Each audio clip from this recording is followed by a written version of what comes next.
are getting a better idea of just how bad things are in Haiti at the massive relief effort led by the U.S.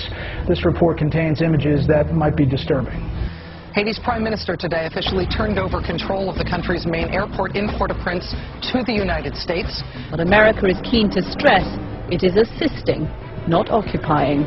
We have no intention of supplanting the leadership of Haiti, and indeed, we actually see our role as ensuring that the leadership of Haiti is able to provide the leadership that the Haitian people properly expect them to provide. I've seen, I don't know if they were Marines, I believe they were Army soldiers, and I saw many of them at the airport. I've also seen many Navy helicopters flying overhead.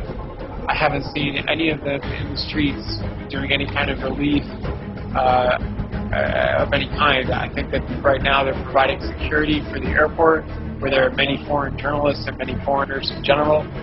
This went up a few hours ago, 3 hours ago I believe, on the Heritage Foundation website. Amidst the suffering, crisis in Haiti offers opportunities to the U.S.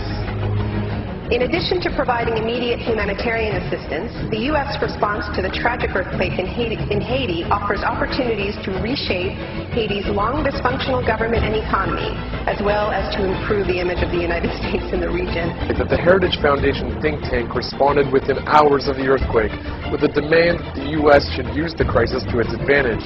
They quickly took the post down, but a new one appeared soon after, laying out 4 demands for the U.S. intervention in Haiti. Number 1, send the military. Number 2, appoint former President George W. Bush to join Bill Clinton in leading the U.S. relief effort. Number 3, make a central task of the military to ensure that Haitians aren't getting on boats to illegally enter the United States. And number 4, tie the U.S.'s humanitarian aid to Haiti to democratic and economic reforms. As of Monday morning, President Obama has deployed a total of 5,000 U.S. military personnel. On Saturday, he completed Part 2 in appointing former Presidents Clinton and Bush to head up fundraising efforts. Peter Hallward, author of the book Damming the Flood, Haiti, Aristide, and the Politics of Containment, say that while ex-presidents are great for raising money, neither Clinton nor Bush have ever shown respect for Haitian sovereignty or their twice-elected, twice-overthrown leader, Jean-Bertrand Aristide. I know a lot of people want to send blankets or water. Just send your cash. One of the things that President will do is to make sure your money is spent wisely. Ask people, have you received aid here? And it seems like that it would be a great place for somebody to come and just distribute food packages to thousands of people. And they said no, that they hadn't received any food aid in the area. The guys here, as you can see behind me, they all want to get up there as soon as possible and do the job they want to do. But for reasons beyond our control, then obviously we have to wait till the plane's allowed to take off and get up there as soon as we can.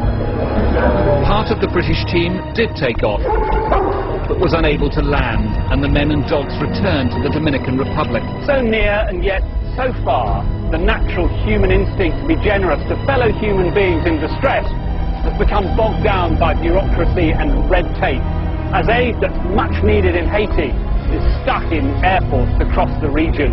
By Sunday night, there were still few reports that aid had reached the 10 cities of Port-au-Prince. The days ahead will show to what extent players like the U.S. military, the UN, and ex-presidents Clinton and Bush will allow Haitians to determine how and for whom their country is rebuilt. I saw one of the top reports in the British media basically hyping, I think, the notion that Haitians are looting in a widespread way. There's a picture of 2 Haitian guys bringing boxes out of a building which is almost entirely collapsed. I haven't seen any quote-unquote looting myself. What I have seen is people trying to share what they have. The focus on looting found in much of the English-language media coverage has brought some to question whether or not Haiti will become another example of what author Naomi Klein famously termed the shock doctrine. Under the model, harsh security measures are imposed, followed by the passage of policies that, under normal situations, would cause massive resistance, such as the privatization of public services, but which pass easier under the combination of crisis trauma and militarization. Friedman understood that just as prisoners are softened up for interrogation by the shock of their capture, massive disasters could serve to soften us up for his radical free market crusade.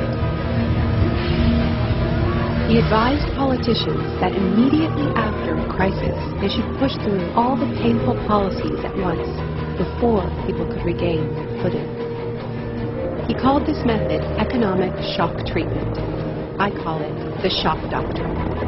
But we have to be absolutely clear that this tragedy, which is part natural, part unnatural, must under no circumstances be used to, one, further indebt Haiti, and two, to push through unpopular corporatist policies in the interest of our corporations. And this is not a conspiracy theory. They have done it again and again. Take a second look at the iconic events of our era, and behind many, you will find its logic at work. This is the secret history of the free market. It wasn't born in freedom and democracy. It was born in shock.